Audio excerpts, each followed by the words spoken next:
श्री देवी शारदा, श्री देव गणेश, प्रभु श्री रामचंद्र, भगवान श्री गोपाल कृष्ण, श्री महारुद्र हनुमान, महर्षि श्री वेदव्यास, श्रीमद आद्य शंकराचार्य, सद्गुरु श्री ब्रह्मचैतन्य महाराज या सर्वांच्या प्रेरणेनं आणि तुम्हा सर्व मंडळींच्या आशीर्वादानं रामाचंच चरित्र चालू आहे. सीता तर रामाच्या चरित्रातले प्रसंग सांगणार आहे आणि हे सगळे मी घडवले असं म्हणणार आहे. रामावर तुम्ही आरोप करता, राम स्वतः काही करत नाही, कारण तो ब्रह्म आहे, तो पुरुष आहे, मी प्रकृती आहे, मी माया आहे. मग सगळं घडतं ते मी घडते, म्हणून तिने जे काही प्रसंग सांगितलेले आहेत तो कदाचित आपला उद्याचा विषय असेल. आज आपण काही राम मंत्रांच्या श्लोकांनी सुरुवात करूया. माझ्या नंतर म्हणायचे चरितं रघुनाथस्य शतकोटिप्रविस्तरम् एकैकमक्षरं पुंसाम् महापातकनाशनम् आपदामपहर्तारं दातारं सर्वसंपदां लोकाभिरामं श्रीरामं भूयो भूयो नमाम्यहम्. रामो राजमणिः सदा विजयते रामं रमेशं भजे रामेणाभिहता निशाचरचमो रामाय तस्मै नमः. रामान्नास्ति परायणं परतरम् रामस्य दासोऽस्म्यहम्. रामे चित्तलयः सदा भवतु मे. भो राम मामुद्धर, भो राम माम उद्धर. राम रामेति रामेति रमे रामे मनोरमे. सहस्रनाम तत्तुल्यं राम नाम वरानने. राम नाम वरानने. वरानने ज्याला म्हणलेला आहे जिला, ती या संवादाचा एक महत्त्वाचा भाग आहे. तिच्यापासून संवाद सुरू होतो. आज आहे बाळूमामा, संत बाळूमामांची पुण्यतिथी. आपल्याकडे सर्व भागात संत झालेले आहेत, सर्व जाती जमातीत संत झालेले आहेत, पण काही अज्ञात राहिले, काही प्रसिद्धी परांगमुख होते, काही तेवढ्याच भागापुरते, तेवढ्याच समुदायापुरते मर्यादित राहिले. ते मर्यादित राहिले म्हणजे त्यांची लोकप्रियता मर्यादित राहिली, त्यांची लोकमान्यता मर्यादित राहिलेली नाही, आणि ते सगळे अगदी सारख्याच योग्यतेचे आहेत. सिरियल निघाली एखादी की आपल्याला त्या व्यक्ती किंवा त्या घटना जास्त जवळच्या वाटायला लागतात. पूर्वी टी व्ही नव्हता तेव्हा एक सिनेमा आला होता, संतोषी माता. त्याच्या आधी संतोषी माता विशेष कोणाला माहितीही नव्हती, पण तो सिनेमा एवढा गाजला की आता संतोषी मातांची मंदिरं, संतोषी मातांचं व्रत, संतोषी मातेचा उपवास, या सगळ्या गोष्टी निघाल्या. तसंच हे संत बाळूमामा अलीकडच्या काळात अनेक संतांवर ही जी त्यांची चरित्र, ती जी टी व्ही दूरदर्शनवरून दाखवली जातात, आपण बघितली पाहिजेत. त्याच्यात चमत्कारांचा भाग असतो. चमत्कार कशासाठी? एकतर त्यांच्याकडून ते घडतात आणि त्यामुळे लोक त्यांच्याकडे आकर्षिले जातात. आज गोव्यातल्या सुद्धा कितीतरी ट्रक्सवर किंवा बसवर बाळूमामांचा आशीर्वाद असं लिहिलेलं असतं. कुणाला माहीत होते हे बाळूमामा? सांगा बरं. ते होते, त्यांचे शिष्य होते, पण दूरदर्शन हे असं माध्यम आहे की जे जगभर पसरतं. त्यामुळे त्यांनी ज्या काही चमत्कार दाखवले, त्यांच्या चरित्रात ज्या घटना आल्या, त्या मला जर जवळच्या वाटल्या तर मी आकर्षित होतो. आणि माझं प्रपंचातलं एखादं काम जर बाळूमामाने करून दिलं तर बाळूमामा की जय म्हणायला मी तयार असतो. पण बाळूमामा की जय म्हणजेच ज्ञानबा तुकाराम हेही लक्षात ठेवायचं. आकर्षून घेण्यासाठी चमत्कार त्यांच्याकडून घडतात, पण लोक एकदा आल्यानंतर त्यांच्यातल्या ज्या अंधश्रद्धा आहेत, भोळ्या अशा धार्मिक भावना आहेत, त्या दूर करण्याचं कामच हे संत लोक करत असतात. भोंदू संतांबद्दल आपण बोलायचं नाही, त्यांची कीर्ती टिकतच नाही काळाच्या ओघात, किंवा ते असताना सुद्धा काहीतरी प्रपंचातली कामं करून देतात म्हणून लोक धावतात त्यांच्या मागे. पण जे खरे संत असतात, संत या शब्दातच कायम टिकणारा सत्य सनातन संत, हे लक्षात घ्या. तसाच राम आहे. आज हे शब्द आलेले आहेत, पार्वतीही म्हणते मला माहीत आहे, पण तरीसुद्धा मला तुझ्या तोंडून ऐकायचं आहे. तर लक्षात घ्या, संत बाळूमामा, त्यांना अभिवादन करून आपण पुढे जाऊया. ते धनगरांचे असतील, कोकरू वगैरे इकडे आणणारे असतील, येशू ख्रिस्त आपण म्हणतो ज्याचा धर्म आज एका अर्थाने जगावर राज्य करतोय, पण राज्य म्हणजे ते आर्थिक राज्य आहे किंवा ती सामरिक ज्याला म्हणतात ना मिलिटरी पॉवर आहे. सांस्कृतिक राज्य भारताचंच आहे आणि ते वाढायला लागलेलं आहे. त्यामुळे ह्या लोकांना नमस्कार करून त्यांची जी काही शिकवण, एखादा प्रसंग आपल्याला जर माहीत असेल तर आपल्या जीवनात तो कसा आणता येईल या पद्धतीने त्या चरित्रांचा अभ्यास झाला पाहिजे.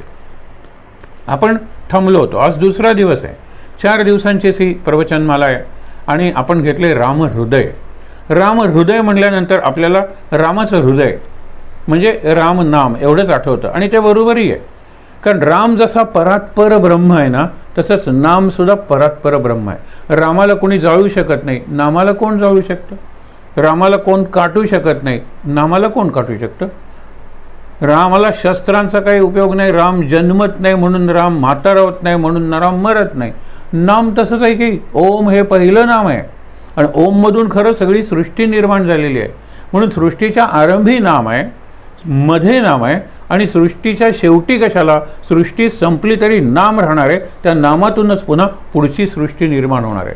म्हणजे राम हृदय म्हटल्यानंतर आपल्याला एकदम वाटतं राम हृदय म्हणजे रामनाम, बरोबर आहे. पण इथे एक प्रसंग घडलेला आहे.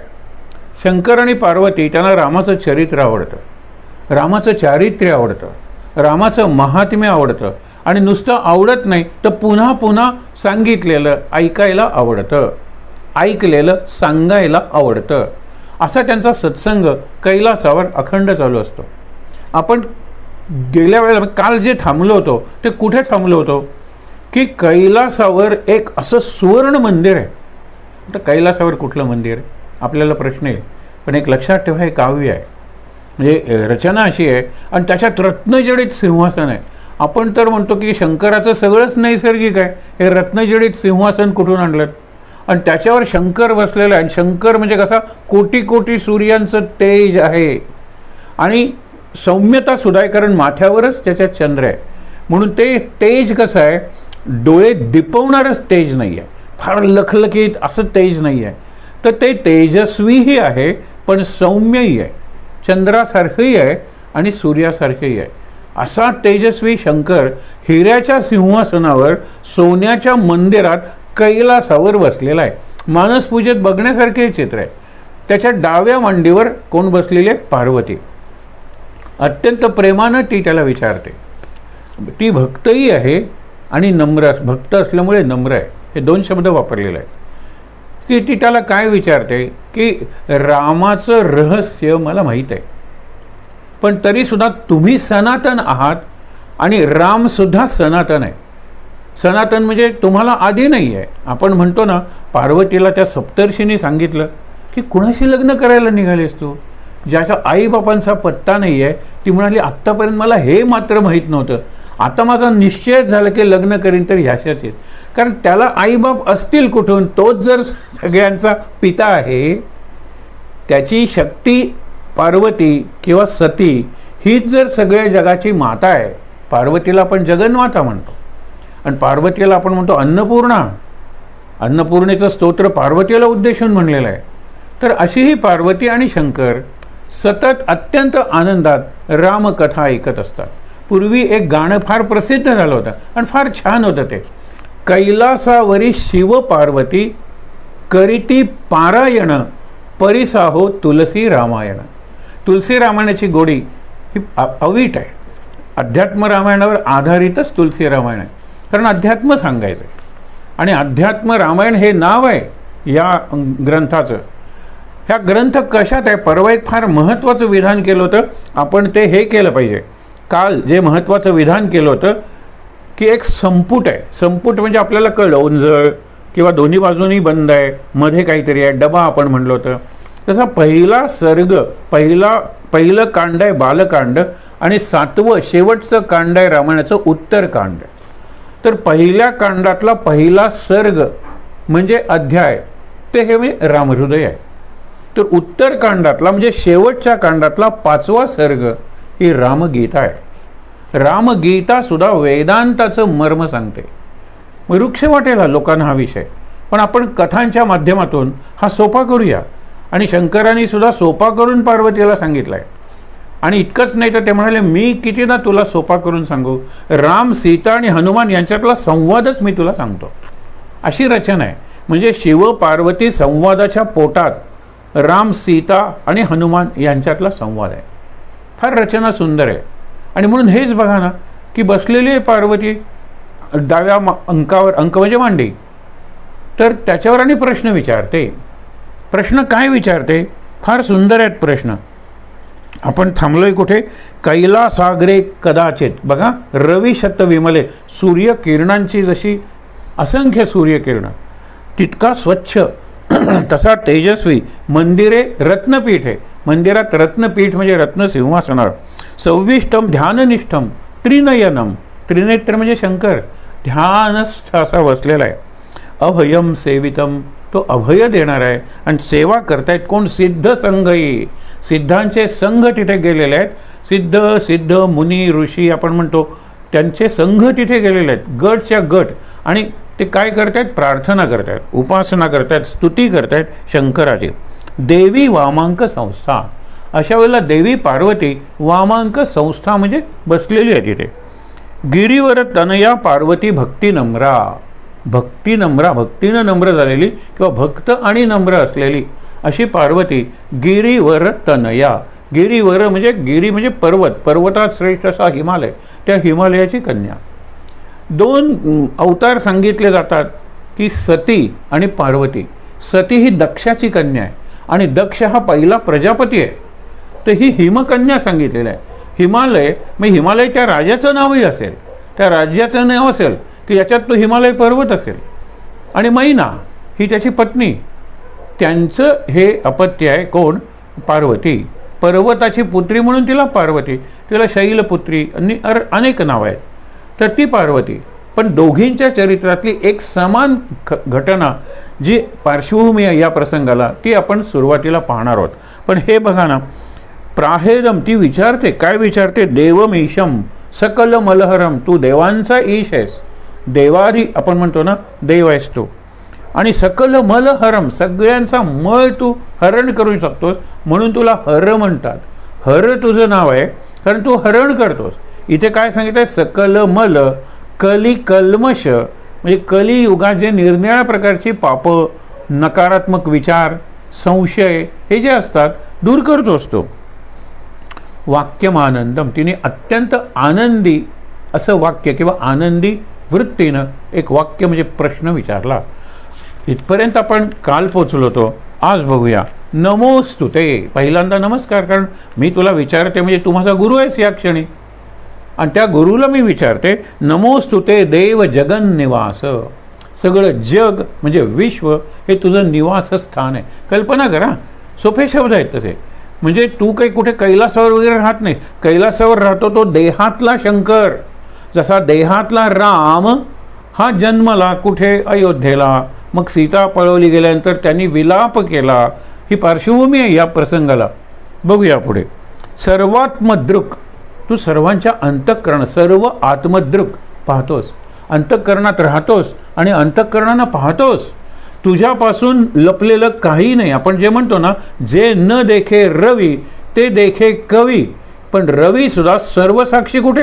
जे न देखे रवी. उदाहरण दिले ना आपण मागे, ते बघितलं तो अत्यंत सुंदर उदाहरण आहे की ज्ञान कसं फुलतं एकदम किंवा कसं प्रकाशतं. एक गुहा आहे, त्या गुहेत 10,000 वर्षाचा अंधार आहे, ती कोणाला सापडलेलीच नाही आहे. एका शिकारी जात असताना ससा वगैरे कशाच्या तरी मागे लागला असेल, ते त्या झुडपात घुसतं. हा त्याला पाहायला म्हणून येतो, झुडपं वगैरे तोडतो आणि बघतो तर मोठी गुहा आहे. तो म्हणतो ह्या गुहेत काय असेल, काय काय असेल. म्हणून त्याच्याकडे मॅचबॉक्स असेल किंवा लायटर असेल, तो पेटवल्याबरोबर 10,000 वर्षाचा अंधार क्षणात जातो, ती गुहा प्रकाशित होते. म्हणून अज्ञान जायला एक वेळ लागेल, पण ज्या क्षणी अज्ञान जातं त्या क्षणी ज्ञान प्रकटतं. या दोन गोष्टीच नाहीत, लक्षात ठेवा. म्हणून आपण कुठल्याही बाबतीतलं अज्ञान घालवलं ना की ज्ञान प्रकटच होतं. उत्कृष्ट उदाहरण म्हणजे काय की हा जो दिवा आहे तो ज्या वेळेला आपण दिवा घालवतो त्याच क्षणी अंधार होतो, आणि ज्या क्षणी दिवा लावतो त्याच क्षणी प्रकाश होतो. म्हणजे अंधार जाणं आणि प्रकाश येणं या दोन कृती नाही आहेत किंवा क्रिया नाही आहेत किंवा दोन दृश्य नाही आहेत, दोन घटना नाही आहेत. लक्षात ठेवा. अंधार गेला त्याच क्षणी प्रकाश आला आणि प्रकाश गेला त्याच क्षणी अंधार आला. एक गमतीदार तुम्हाला प्रसंग सांगतो. एक मुलगा विचारतो की बाबा, I want to see the darkness, मला अंधार पाहायचा आहे. त्यावेळेला बाबा म्हणतो अगदी सोपं आहे, दिवा असतो तो स्विच ऑफ करतो. तो म्हणतो मला काहीच दिसत नाही आहे, काहीच दिसत नाही आहे. खरं म्हणजे काहीच दिसत नाही त्यालाच अंधार अंधार म्हणतात ना.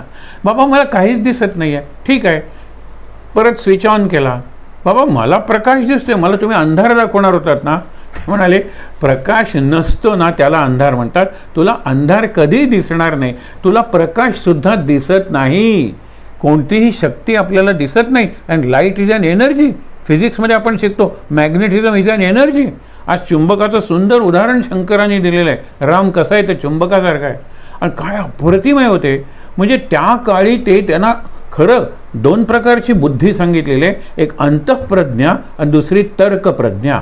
तर्कप्रज्ञा म्हणजे कॉज अँड इफेक्ट, याच्यावर सध्याचं विज्ञान आणि त्याच्यावर आधारित तंत्रज्ञान की ज्यांनी सध्या जग व्यापलेलं आहे. माणसाच्या मनातली किंवा जीवनातली जी अशांती आहे ना, ते केवळ तर्क तर्क तर्क. बस मला पटवून द्या, प्रयोग करून द्या, प्रयोगशाळेत दाखवा म्हणजे मी मान्य करेन. अरे ही 5 इंद्रिय आहेत, त्याच्या पलीकडे इंद्रियच नाही आहे. अरे ऋषींचं ते डेव्हलप झालेलं असतं म्हणून तो इथे तिसरा डोळा वगैरे ते म्हणतात. आपल्याला या 2 डोळ्यांची जी दृष्टी आहे त्याच्यापेक्षा पुढची दिसते किंवा त्याच्या आतली दिसते, आणि त्याच्यात एवढी शक्ती येते की मनात आलं तर अग्नी निर्माण करू शकते. हे आहे. आपण 5 इंद्रियांचं जग मानलेलं आहे. आता वैज्ञानिकच म्हणायला लागलेलं आहे the world or the universe is not limited to 5 senses and their experience. त्या यानी अनुभवाला तरच मी बघेन. देव म्हणतात नाही, महाराजांनी तेच सांगितले, रामकृष्णांनी तेच सांगितले, मी तुला डोळे दाखवतो रे, पण डोळे बघत नाही, दृष्टी पाहते. म्हणजे तुला ती दृष्टी तयार करायला पाहिजे. जी दृष्टी माझी आहे मला काली जिवंत दिसते, ती दृष्टी तुला आली तर तुला सुद्धा काली जिवंत दिसेल, आणि ती दृष्टी एक दिवस मी तुला देईन. हे वाक्य आहे, हा संवाद आहे. मग शेवटी ती दृष्टी आली पाहिजे तरच मला दर्शन होणार आहे. डोळे काय पाहणार आहे? तो डोळे काही पाहू शकत नाहीत. डोळ्यातून आत जातो, ज्याला ऑप्टिकल नर्व म्हणतात, एक अशी शीर आहे, तिथून सगळे जसं कॅमेराचे असतो ना, हे कॅमेराचे आहेत, लेन्सेस आहेत फक्त, आणि म्हणून जातात वरती. मेंदूत जे केंद्र आहे ना ते पाहतं. इथे शंकरांनी अशीच उदाहरणं दिलेली आहेत आणि पार्वतीला समजावून सांगितलेलं आहे की जे तुला दिसत नाही किंवा जे तुला दिसतं त्याच्या पलीकडे असतं. म्हणून light is invisible, it makes things visible. वाक्य लक्षात ठेवा. प्रकाश दिसत नाही, प्रकाश तुम्हाला गोष्टी दाखवतो. जो दाखवतो तो दिसत नाही, आणि जो दिसत नाही तोच खरा असतो, आणि जो दिसतो ना तो क्षणाक्षणाला नसतो. हे वाक्य मी पुन्हा सांगतो तुम्हाला. जो दाखवतो ना तो दिसत नाही, आणि जे दिसतं ते कायम असत नाही, आणि जो दिसत नाही तो कायम असतो. हे दिसतं तसं नसतं आपण म्हणतो ना, नसतं म्हणजे न असतं, नासतं. सतत क्षणाक्षणाला ते नष्ट होत असतं. राम असा आहे का? पार्वतीचा प्रश्न आहे.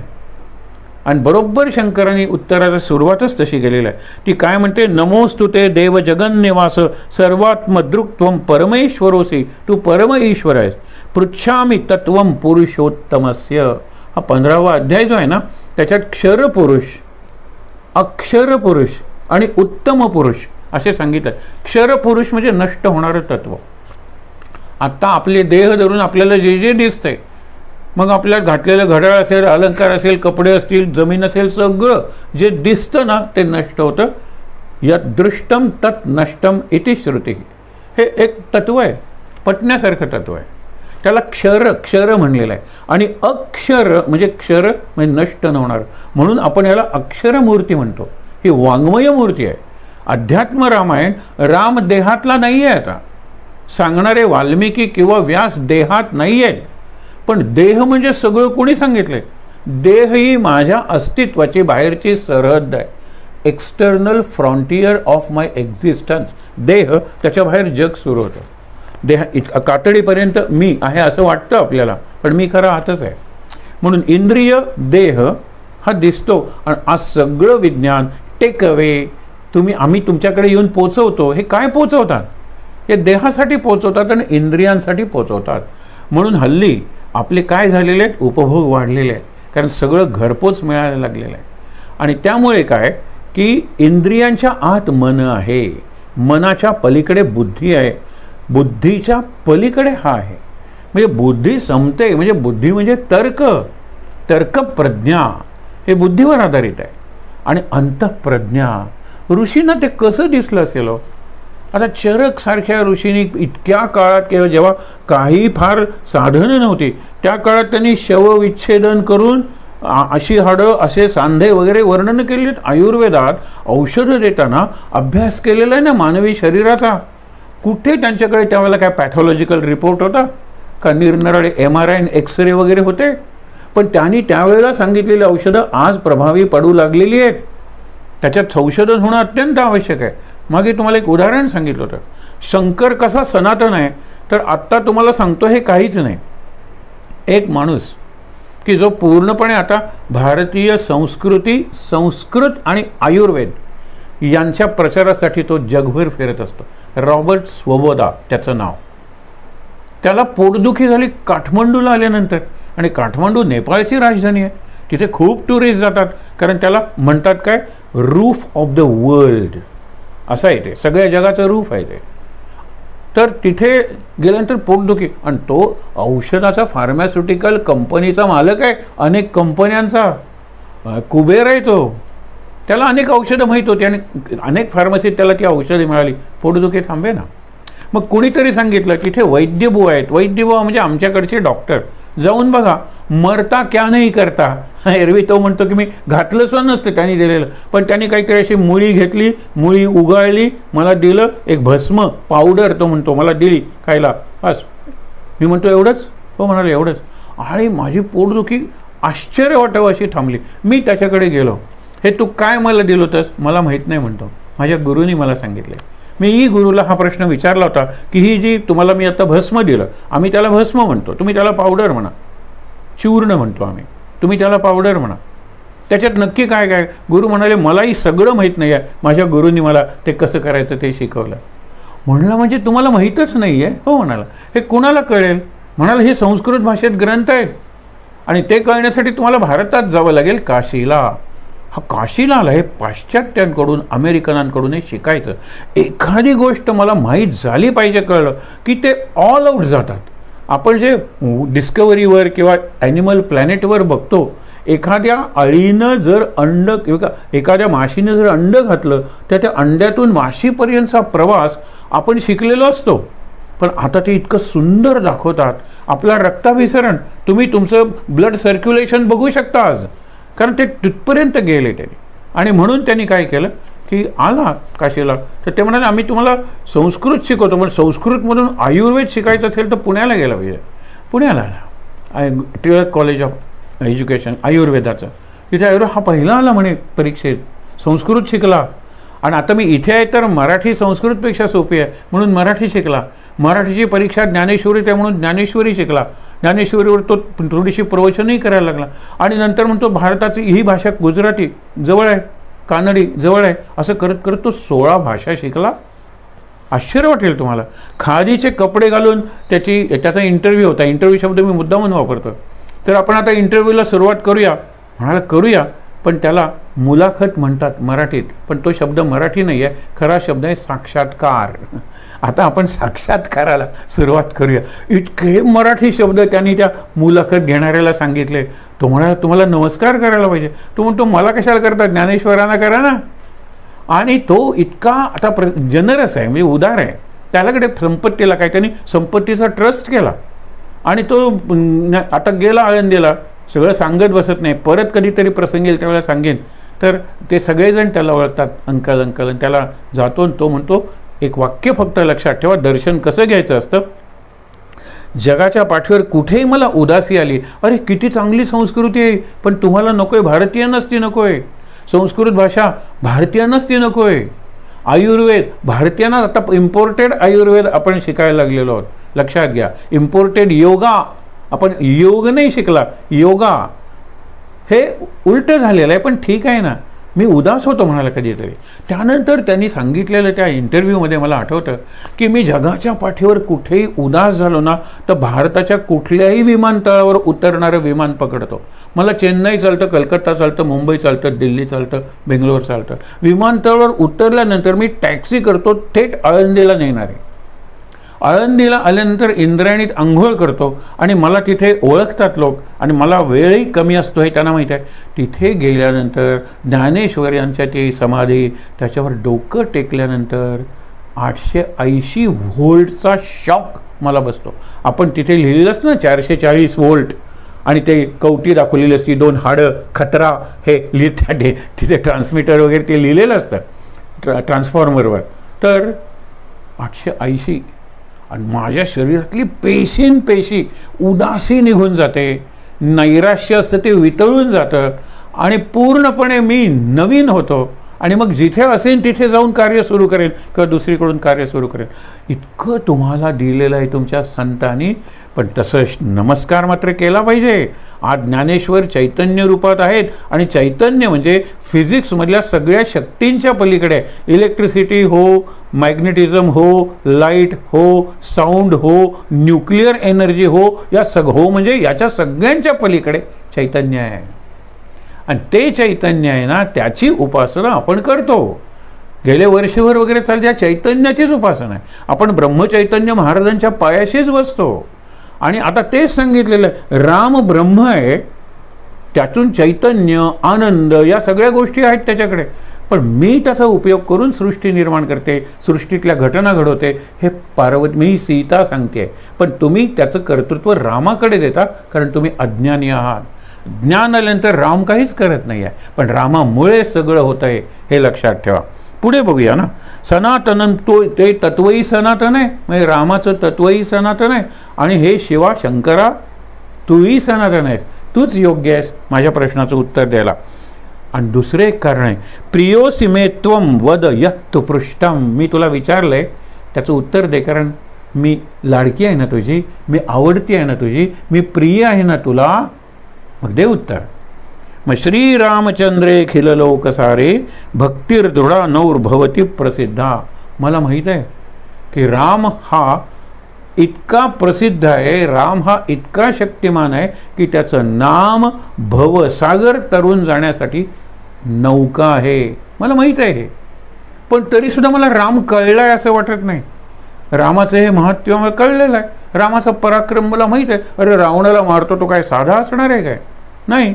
म्हणून रामचंद्रे खिल लोक सारे, अखिल लोक सारे भक्तिर्दृढा नौर्भवती प्रसिद्धा.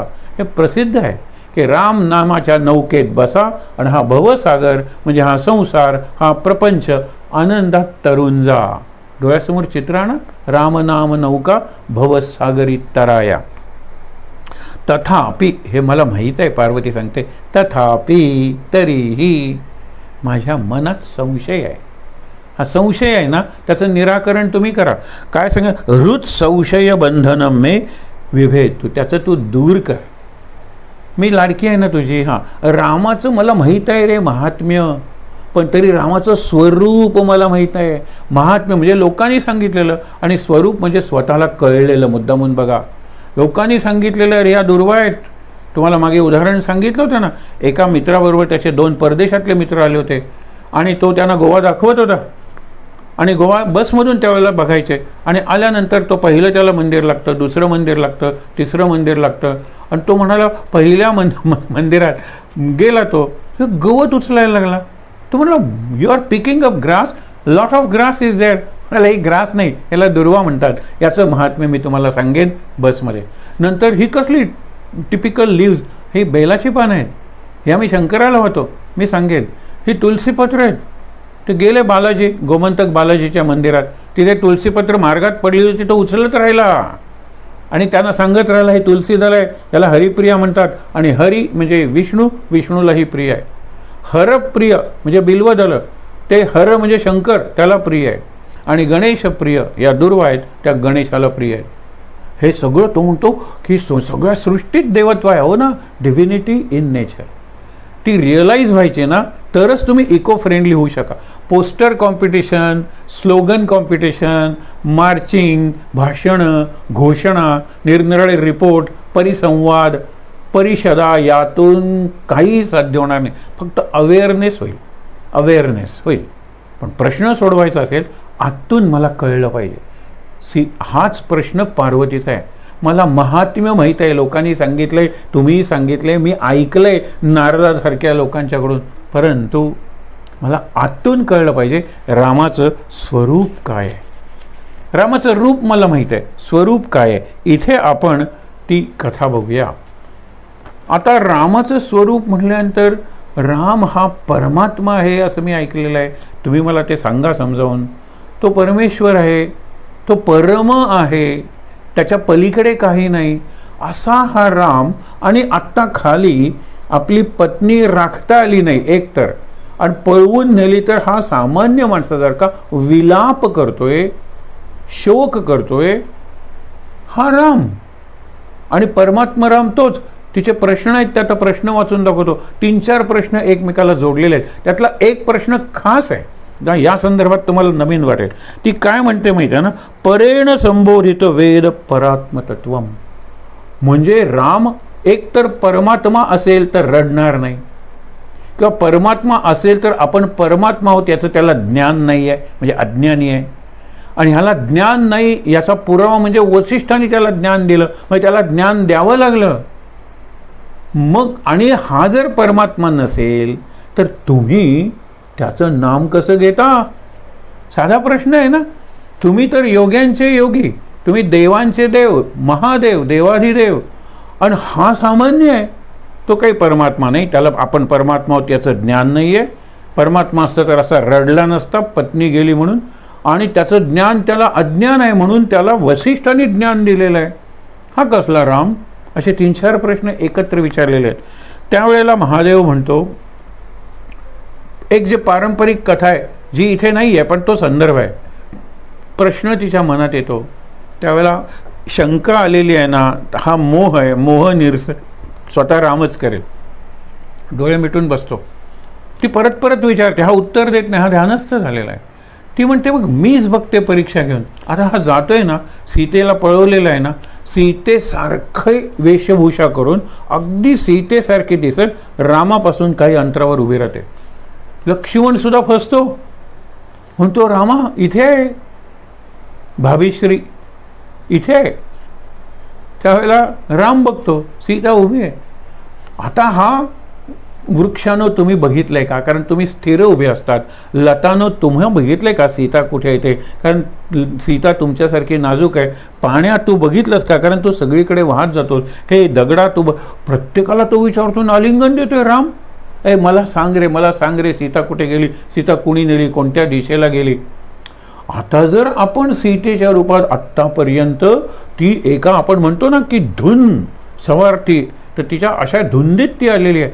आता ती एकदम सकावली. त्यांनी येऊन मला जर आलिंगन दिलं, घट्ट आलिंगन दिलं, सीते कुठे होतेस तू? आणि आम्ही इतका वेळ तुला शोधत होतो, तर प्रसंग भयंकर येईल. मी हे काय करून बसले? तिच्याकडे बघून राम इतका सुंदर हसतो. आत्तापर्यंत रडणारा राम सुंदर हसतो. तिला वाटतं हा धावत येईल. शांतपणे तिच्याकडे जातो. त्याचं हास्य हे जास्त विलसत म्हणजे जास्त प्रकट होत जातं. आणि जवळ पोचल्यानंतर जगज्जननी जगन्माता पार्वती किंवा सती मला आशीर्वाद दे म्हणून पदस्पर्श करून नमस्कार करतो. त्यावेळेला तो म्हणतो की तुला कळलं माझं स्वरूप? हो, आता इथे राम म्हणलेला नाही आहे, दुर्दैवानं माझं स्वरूप तुला कळलेलं नाही आहे, माझं स्वरूप तुला कळलेलं नाही आहे, राम म्हणत नाही. पण शंकराला हेच दाखवायचं आहे, तूच बघ ना. आता इथे आणखीन एक गडबड झालेली आहे. आपल्या हे सगळं संस्कारांचं शिक्षण आहे, लक्षात ठेवा. ती रामाला सांगते, तू ज्या कार्यासाठी निघालेले आहेस त्या कार्यात तुला यश मिळेल असं मी वर देतो. आणि तेव्हापासून त्या पार्वतीच्या रूपाला राम वरदायिनी म्हणायला लागले. आणि ज्या वेळेला एक देवी स्थापन केली प्रतापगडावर कुणी, आपल्या रामदासांनी, तिचं नाव रामवरदायिनी. आणि तिच्या पुढे सांगितलेलं अफजुल खान नावाचा दैत्य निघालेला आहे, तुझा तू वाढवी राजा शीघ्र आम्हासी देखता. हे प्रसिद्ध गीत त्या प्रसंगातलं आहे. दैत्य संहारिले मागे, पुराणात आम्ही वाचले, पाहिले, ऐकले. रोकडे शीघ्र दावी, तो चमत्कार रोकडा प्रत्यक्ष दाखव. क्रेडिट नको आहे किंवा मागे केले डिपॉझिट नको आहे, डिपॉझिट नको, क्रेडिट नको, कॅश. रोकडा रोकडा आम्हाला साक्षात्कार दाखव. तुझा तू वाढवी राजा, तुझी इच्छा असेल तर वाढवी म्हणजे रक्षण कर ना, मगच त्याचा विकास होणार आहे राज्याचा, त्याचं रक्षण कर. तुझा तू वाढवी राजा शीघ्र आम्हासी देखता.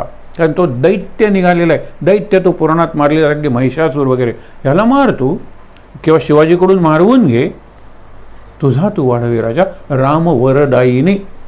तर आता हिने राम आली आनंदात आणि शंकराला सांगायला, हे ध्यानस्थच आहेत.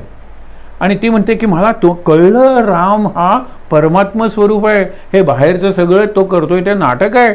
मानवी देहात आलेले आहेत म्हणून मानवी देहाचे जे गुण आहेत किंवा मानवी स्वभाव आहे त्याप्रमाणे तो वागतोय, हे नाटक आहे, मला कळलंय.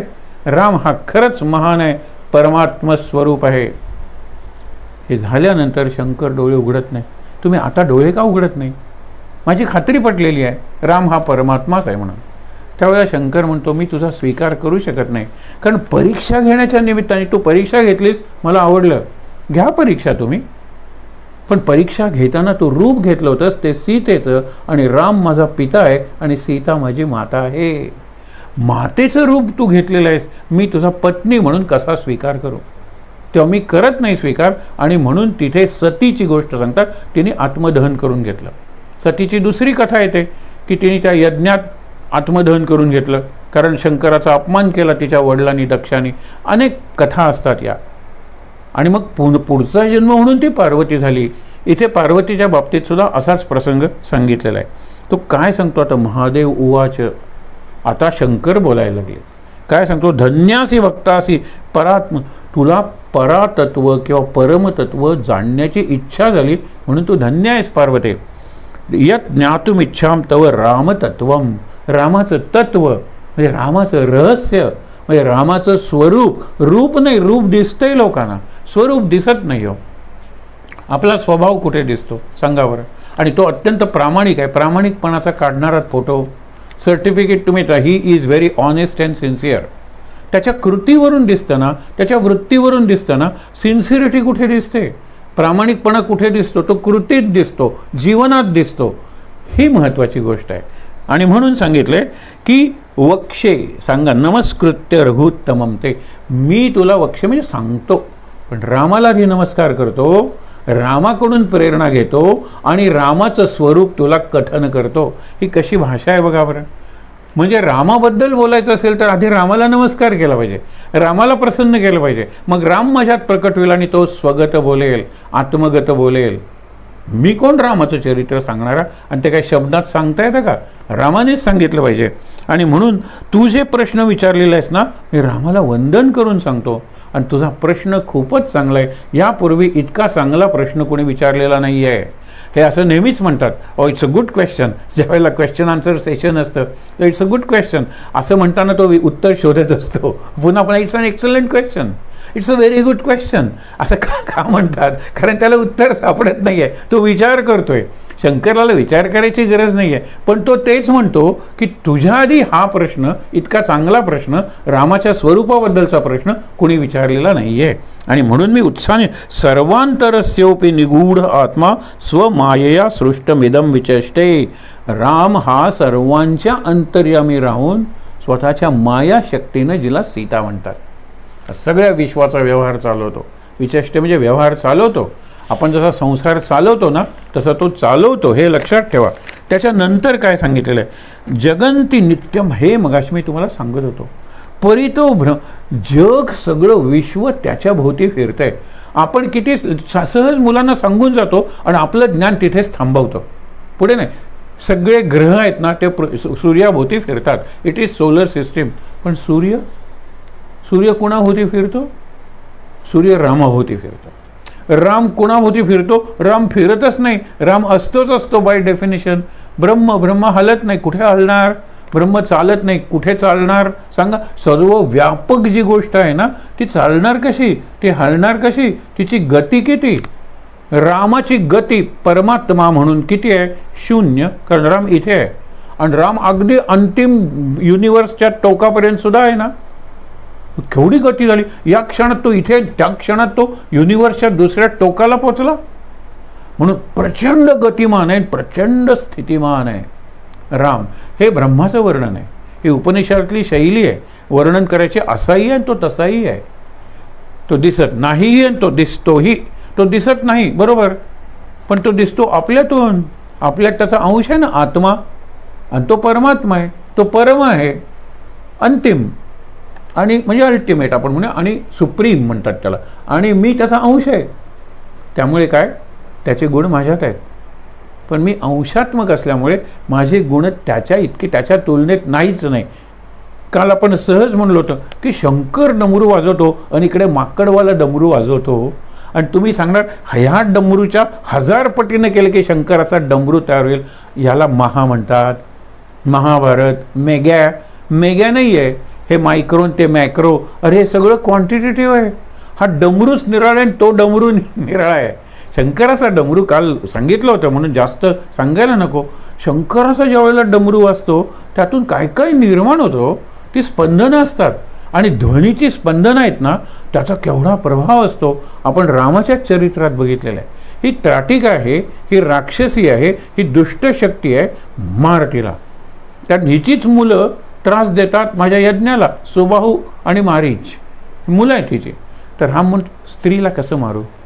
स्त्रीला मारायचं नाही. तो म्हणतो की त्या मग गोष्टी सांगतो, विष्णूंनी कसं मारलं वगैरे सगळ्या विश्वामित्र गोष्टी सांगतात. तरी हा तयार होत नाही. तो म्हणतो आता मार, मी तुला आज्ञा करतो. कारण हिची शक्ती 10 पटीनं वाढेल आणि मग ही आटोपीनाशी होईल. त्यावेळेला राम काय करतो, प्रत्यंच्या जोडतो दोरी आणि ट्यांग असा आवाज करतो. आणि त्याचे प्रतिध्वनी वृक्षांवरून, पर्वतांच्या शिखरांवरून संपूर्ण रानात असे होतात की ती पुढे येणारी ती हतवीर्य होते, हतबल होते. आणि एका अर्थाने जसा गर्भपात होतो ना तसा तिच्या शक्तीचा गर्भपात होतो. तिची शक्ती कमीच होते, म्हणजे ती असून नसल्यासारखी होते. तरी ते म्हणतात नाही नाही तिची उद्या तिला परत शक्ती येईल, तो मार तिला. आणि मग राम तिला मारतो. पण पहिल्यांदा ध्वनीनं तिला मारलेला आहे. ध्वनीचा प्रचंड असा डमरू ध्वनी आहे हो. आणि तो कैलासाच्या शिखरावरून ज्या वेळेला असा परिवर्तित होत असेल, एको म्हणजे प्रतिध्वनित होत असेल, तर काय परिणाम असेल तो विचार करा. आणि हा डमरू मी ऐकत होतो हे उत्तर कोण देतात? विवेकानंद. शिकागोच्या त्या अत्यंत गर्दीच्या रस्त्यावर उभे आहेत आणि तिथे ही गाडी जाईल, ती गाडी जाईल, इकडून जाईल, तिकडून जाईल. आणि नंतर पेडेस्ट्रियन म्हणजे पादचारी क्रॉसिंग, आणि त्यांनासुद्धा वेळ दिलेला असतो. हे गेले ध्यानात. आणि त्यावेळेला ते म्हणाले Swamiji it's time for us to cross the road. ते डोळे उघडले, त्यांच्याबरोबर गेले पलीकडे आणि त्यांनी सांगितलं were you sleeping Swamiji? No, मी काय सांगेन ते तुम्हाला कळणार नाही. I was not on the busy street of Chicago, I was in Himalayas. I was watching the dance of Shiva and I was listening to or hearing or enjoying the damaru. आणि त्या डमरूतून हर हर हर हर ध्वनी निघत होता. हे काय असेल? आपल्यालाही शक्य आहे का? आत्ता मी तुम्हाला सांगतो मग मला शक्य आहे होय, फक्त मी करत नाही. किती बिझी ट्रॅफिकमध्ये, बसमध्ये आहे, क्यूमध्ये उभा आहे. अरे करा ना तुम्ही. तुमच्या आवडत्या म्हणजे शिर्डीला चला, समाधी उभी आहे, समाधी समोर उभा आहे, म्हणजे नमस्कार करतोय, पादुकाना साईबाबा हे कुठल्याही तुम्ही जिथे नेहमी जाता, गेलेले असतात, ते चित्र तुमच्या डोळ्यासमोर उभं आहे, तिथे तुम्ही क्षणात पोचता.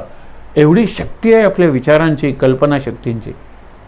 विचार म्हणून काय सांगितले की जगन्ति नित्यम परितो भ्रमण, सगळं जग त्याच्या भोवती फिरत आहे. पुढे त्यांनी लोहचुंबकाचं उदाहरण दिलेलं आहे, पण त्याच्या पलीकडचं आहे की राम केंद्र आहे, सगळं जग फिरतंय त्याच्या.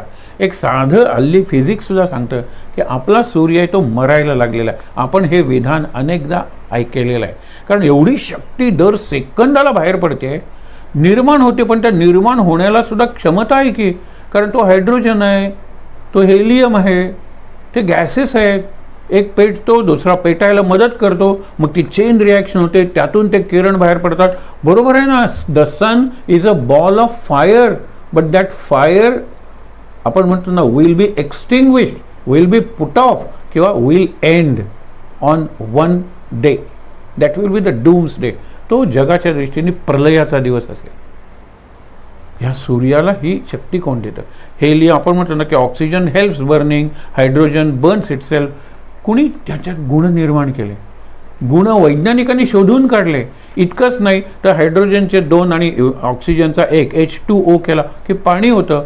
पाणी जळतही नाही आणि जळायला मदतही नाही, विझवतं. हे कसे गुण निर्माण केलं? हायड्रोजन जळतो, ऑक्सिजन जळायला मदत करते, ते दोन्ही एकत्र येऊन जर पाणी बनलं तर पाणी जळतही नाही, जळायला मदतही करत नाही, उलट ज्वलन असतं, ते विझवतं. हे कुणी निर्माण केलं? हे त्या शक्तींनी निर्माण केलं, त्याला राम म्हणायचं. म्हणून हे सगळं जे विश्व आहे ते परिभ्रमण फिरतंय, ज्याला आपण म्हणतो moving in the orbit, orbiting, फिरतंय आपापल्या कक्षेत. राम फिरवते, रामाच्या भोवती फिरत आहेत. म्हणजे सगळं विश्व जर रामकेंद्रीय आहे, अनंत कोटी ब्रह्मांडांचा नायक, तो जसा बाहेर असेल असं तुम्हाला वाटतं ब्रह्मांड बनवण्याला, हे फिजिकल ब्रह्मांड, पण ब्रह्मांड चालवतोय कोण? ग्रॅव्हिटेशन. आपण नेहमीच म्हणतो ना की ग्रॅव्हिटेशन, मग त्याचं गणित आहे की दोघांच्यातलं अंतर आहे, त्याचं मास आहे, त्याचं स्क्वेअर, हे आपण करतो गणित, आणि त्यावरून ठरवतो की किती वेळ लागेल या ग्रहाला सूर्याभोवती फिरायला, स्वतःभोवती फिरायला. आपण ही गणितं केलेली आहेत. विचार करा तुम्ही, हे सगळं फिरतं, ते जे तत्व आहे ना त्याला आपण ग्रॅव्हिटेशन किंवा गुरुत्वाकर्षण, आपला शब्द खूप चांगला आहे, गुरुत्वाकर्षण. गुरुच्या सगळ्यात परात्पर गुरु राम आहे. तो राम ज्याचं आपण हे स्तोत्र वाचतोय, हा जर अंतिम गुरु आहे ना, तर त्याचं आकर्षण मला असलं पाहिजे. गुरु, गुरुत्व आणि त्याचं आकर्षण, तो मला आकर्षित करतोच आहे, पण मी तिथे गेलो पाहिजे ना. माझ्यावर सगळे परिणाम आहेत ते रामापासून दूर नेणारे आहेत. मागे म्हणलं होतं ना, रामाच्या मागे आ शब्द लावला तर अखंड रामात असतो, आणि रामाच्या मागे ह जर अक्षर लावलं तर कधीही रामात नसतो आपण. हे विचार करूया. म्हणून संसारमेवान, आता लक्षात ठेवा, तो काय करतो? आत्मारामाला जे न जाणतात किंवा ज्यांना जाणण्याची इच्छा नाही आहे ते संसारात रमतात, अनुसरंती, बाकी काही नाही, संसार. आणि करते काय? पुत्रादि सक्ता, पुत्र, पत्नी, पती, घर, वाहन, प्रॉपर्टी. आज बघा ना, आजूबाजूचं अक्षरशः नको वाटतं हे जग आणि जगणं. अशी लोक आहेत, लोकांची वृत्ती आहे, त्यांना कितीही सांगा, संपत्तीतला कण सुद्धा ते दुसऱ्याला द्यायला तयार नाही आहेत, आणि दिलं तर नाखुशीने देतील किंवा देतील आणि त्याच्या बदल्यात काहीतरी मोठं मागतील, व्यापार करतील. ह्याला वणिक वृत्ती शब्द प्रल्हादांनी वापरलाय भागवतात, की तो नृसिंह सांगतो, अरे काहीतरी माग माझ्याकडून, मगच माझी आग थंड होणार आहे. मागतोस त्यावेळेला काहीतरी शोषून घेतोस ना माझ्याकडून, त्याच वेळेला मी थंड होणार आहे. तो म्हणतो मला काही नको आहे. अरे काहीतरी माग, नाही मला मागण्याची बुद्धीच देऊ नकोस, हेच मी मागतो. अरे हे कसं मागणार? बुद्धी देऊ नकोस, म्हणजे मागायची काहीतरी पॉझिटिव्ह माग, सकारात्मक माग. आणि त्यावेळेला तो म्हणतो की तुझं त्यात जर कल्याण असेल तर मी सांगतो, जे लोक तुझं नाम घेतील आणि तुझी कथा ऐकतील त्यांना तू अनुभव दे, तुझं दर्शन दे आणि त्यांना आनंदात ठेव. कुणासाठी मागितलं प्रल्हादाने? आणि तो नृसिंहाला विचारतो की मी नारायण नारायण नाम घेतो, त्याच्या बदल्यात तुम्हाला काहीतरी घे, माग म्हणतोयस. ही काय वणिक वृत्ती आहे का? Bargaining? It is trade and commerce. हे वाणिज्य आहे काय? लक्षात ठेवा, नाही आहे. आणि तू काय सांगतोयस मला? हे सांगितलं इथे, सांगतोय की संसारात रमलेले आहेत, पुत्रादित आसक्त झालेले आहेत आणि पुरुष कर्मयुक्त सतत कर्म करतोय, सतत काहीतरी करत राहिलेला आहे आणि त्याला माहीत आहे करतोय त्यातून दुःखच निर्माण होते, करतोय त्यातून अस्वस्थता निर्माण होते, करतोय त्यातून बेचैनी होते. नाही लाख नको कोटी रुपये मिळाल्यानंतर आणखीन वाढली चिंता. हे चिंतामुक्त जीवन, ताणमुक्त मन, हे दोन शब्द बघा तरच मला आनंद मिळणार आहे. जीवनातली चिंता गेली पाहिजे आणि मनातला ताण गेला पाहिजे. ताण लक्षात ठेवा मी निर्माण केलेला आहे आणि I am experiencing it in the present. चिंता फ्युचर ओरिएंटेड, चिंता, भय, काळजी आपण म्हणतो सगळे भविष्यात होणाऱ्या घटनांबद्दल आहे. बाळणपण नीट होईल की नाही आणि नंतर मुलगा होईल का मुलगी होईल वगैरे, अरे अजून झालेलं नाही आहे म्हणजे चिंता येते. कशाला भविष्यकाळ पाहिजे जो जन्मलेलाच नाही आहे. नाही पहिल्या बाळणपणाला तिला त्रास झाला होता, या बाळणपणाला अरे कशाला स्मृती पाहिजे, भूतकाळ मेलाय, भविष्यकाळ जन्मलेला नाही. म्हणजे जो मेला आहे आणि जो जन्मलेला नाही त्याच्यासाठी आत्ता जो तू भोगतोयस, जगतोयस, अनुभवतोयस तो का तो वाया घालवतोस, तो का नासवतोस, त्याची प्रेतयात्रा का बनवतोस. विचार करा. हाच विचार सगळीकडे आपण सतत हा विचार मांडलेला आहे, विषय कुठलाही असला तरी, कारण हे सत्य आहे. वरून याचं शटर येतं भविष्यकाळाचं, खालून दोन शटर्स आहेत आपल्या जीवनाला आणि खालून शटर येतं भूतकाळाचं आणि आपण अशी त्यांची करत असतो की एक फट राहता कामा नये. मग तो फट असेल तेवढाच वर्तमान काळ आहे आपला. आपली शक्ती संपली ना, गुरुची इच्छा असेल निदान एवढा तरी वर्तमानात जग रे. वरून भविष्य, खालून भूत, दोन्ही शटर सोडून गच्च बंद करायचे प्रयत्न आपण करतो म्हणजे आपल्याला सुरक्षित वाटेल. अरे नाही, सुरक्षिततेचा अनुभव हा वर्तमानकालीन आहे. उलट भविष्याचं शटर गेलं वरती, हे गेलं खाली खड्ड्यात. आता कसा वर्तमान आहे सुंदर, सगळा प्रकाश माझ्यात येतोय, सगळा वारा माझ्यात येतोय, सगळी पंचमहाभूत माझ्यात येत आहेत, सगळं जग माझ्यात येत आहे कारण मी पूर्णपणे वर्तमानात जगतोय. हे शिवतत्व आहे, हेच दत्ताचं तत्व आहे, हेच प्रत्येक देवतेचं तत्व आहे. वर्तमानात जगा. वर्तमान म्हणजे परमेश्वर आणि वर्तमान म्हणजेच फक्त अस्तित्व आहे. आज रात्री विचार करा, अस्तित्व म्हणजे एक्झिस्टन्स. अस्ति कुणाला वापरणार? भूत, अरे तो गेला, गत, हा भव्य, हा अजून व्हायचा आहे, भविष्य. अस्ति कुणाला म्हणणार? जो आहे त्याला. आहे तोच परमेश्वर आहे, तोच धर्म आहे, तेच सत्य आहे, तोच गुरु आहे. आज इथेच तुम्ही विष्णू सहस्रनाम जरी घेतलं ना तरी विष्णू सहस्र प्रत्येक नाम हा वर्तमान आहे. वर्तमान काळ अमर आहे म्हणजे आत्ता नाही आहे, तो असलाच पाहिजे. तो अजर म्हणजे आत्ता नाही आहे का म्हातारा, तो तरुण आहे म्हणजे आत्ता आहेतच ते, म्हणून ते परमेश्वर आहे. त्याचा अनुभव आपल्याला घ्यायचा आहे. जानन्ते नैवम हृदये स्थितम होई चामी करम. फार सुंदर आहे. इथे एक 2-3 आपण ऐकलेल्या गोष्टी फक्त उल्लेख करून पुढे जाऊया. चामी कर म्हणजे सोन्याचा अलंकार, कंठा. म्हणजे अज्ञानीचा म्हणून मुलाच्या गळ्यात जर कंठा घातला, आई तू काहीच घातलेलं नाहीस, मला फसवत आहे, आणि मग ते पोर हात लावून बघतं कारण दिसतो, कंठा दिसतो कोणाला हो. कंठा म्हणजे असा घट्ट असतो. माझा कंठ मला दिसतो नाही दिसत, माझं कपाळ मला दिसतं नाही, आणि गंमत म्हणजे माझे डोळेही मला दिसत नाही. मला डोळे आरशात बघावे लागतात का भावगीतात, डोळ्यात वाच माझ्या तू गीत भावनांचे. माझ्या डोळ्यात डोळे बघ. हे माझे डोळे कुठे मला दिसतात? नाही हो. इतकंच काय, 2 डोळे शेजारी भेट नाही, संसारी आपण म्हणतो ना, हे खरं तत्व आहे. माझ्या शरीराच्या या मर्यादा आहेत. मी बाहेरचं सगळं बघतो, बाहेरचं सगळं जग आणतो आत.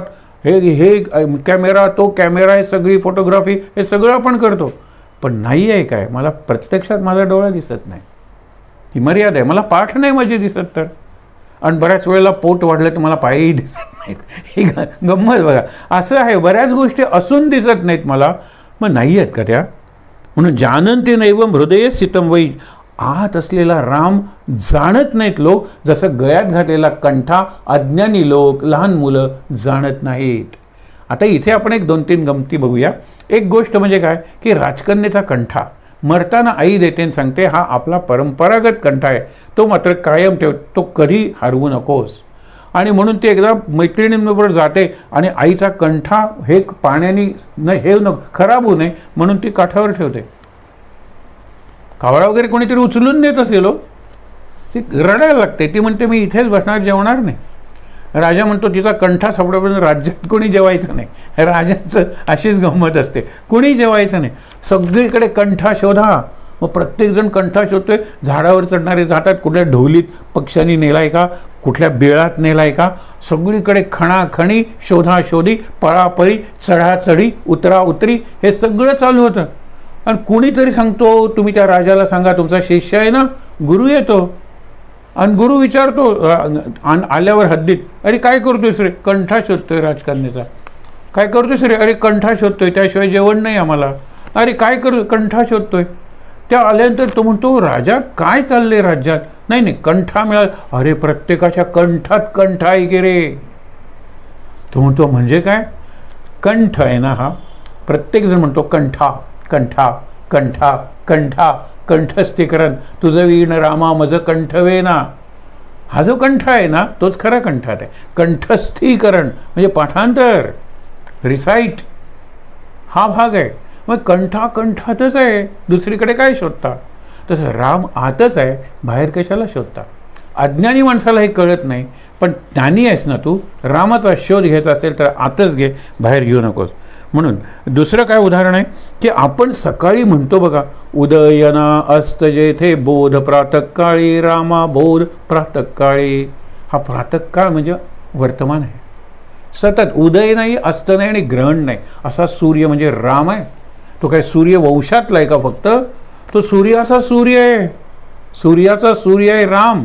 त्याला चित सूर्य, चैतन्य सूर्य म्हणतात, आत्मसूर्य म्हणतात.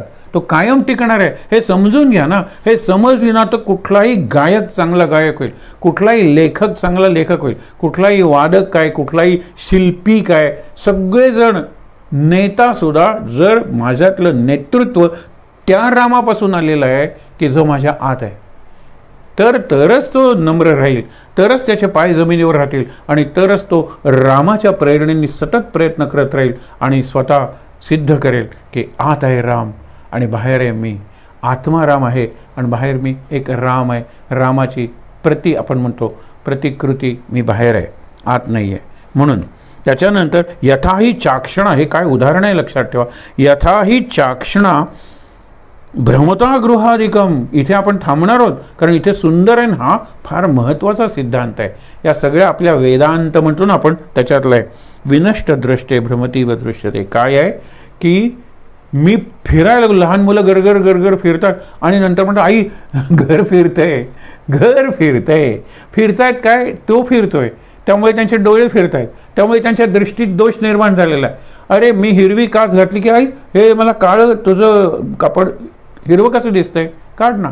कामीन झाली, कावीर, जॉन्डिस, त्याला सगळंच पिवळं दिसतं. तो म्हणतो पिवळी वस्त्र घालून काय आली आहेस? आपण सगळे सफेद. ती म्हणते सफेद वस्त्रच आहे, आपण आश्रमात निघालोय ना, सफेद वस्त्र. तुम्ही कुठले कपडे? अरे मी पिवळे घातलेत कपडे, त्याला सगळंच पिवळं दिसतं. तो दोष आहे, तो त्याच्या रोगात आहे, तो दोष त्याच्या अंगात आहे आणि तो दोष त्याच्या दृष्टीत आहे. ही दृष्टी सुधारली पाहिजे तर सगळीकडे रामाचं दर्शन आहे. एक प्रसंग आपण बघितला होता फार सुंदर, की एक झाडाचा बुंदा आहे ज्याला मनुष्यासारखा तो दिसतोय. प्रत्यक्षात झाडाचा बुंदा आहे हे मी तुम्हाला आधी सांगितलं, हे खरं शेवटी सांगायला पाहिजे, पण आपल्याला ती गोष्ट माहीत आहे. एक चोर येतो डबोलं घेऊन, अशी पोटली घेऊन, आणि त्याच्याकडे बघतो वेगात पळून जातो. या कृती बघा ना, तो पळत येतो आणि त्याच्यापेक्षा वेगाने पळत जातो त्या आकृतीपासून दूर. एक तरुणी येते आणि त्याच्याकडे बघितल्यानंतर झपझप त्या दिशेने जाते. काही वेळ थांबते, इकडे तिकडे, निराश होऊन निघून जाते. एक माणूस बाकावर बसून हे सगळं बघतोय. बागेच्या त्या टोकाला तो माणसाची आकृती आहे. एक साधू येतो, साधू आल्यानंतर जातो तिथे, इकडे तिकडे बघतो आणि बसतो आणि ध्यानाला बसतो. हा जो बघणारा माणूस आहे तो म्हणतो हे नक्की काय आहे? बघितलं तर माणूस आहे, माणसाच्या सारखा बुंदा आहे. चोर आहे त्याला पोलीस दिसतो, ती तरुण आहे तिला प्रियकर दिसतो, आणि साधू आहे त्याला काही दिसलं तरी चालतं की. साधू आहे तो, त्याला साध्य एकच करायचे, ध्यान आणि आत्मज्ञान, आत्मदृष्टी, आतल्या रामाचं दर्शन घ्यायचंय. तो आत्मा रामच आहे, हे लक्षात ठेवा. आणि म्हणून आपल्याला ज्या वेळेला लहान मुलाचं उदाहरण दिलेलं होतं की अरे बाबांचे कपडे आणले नाहीस, इस्त्री करायला नको का, तर तो जातो आणि परत तो भूत आहे. कारण बाबांच्या पॅन्टचे पाय वाऱ्यात हलत असतात आणि शर्टचे हात, तो घाबरतो. बाबा म्हणतात अरे खरंच आहे की रे काही,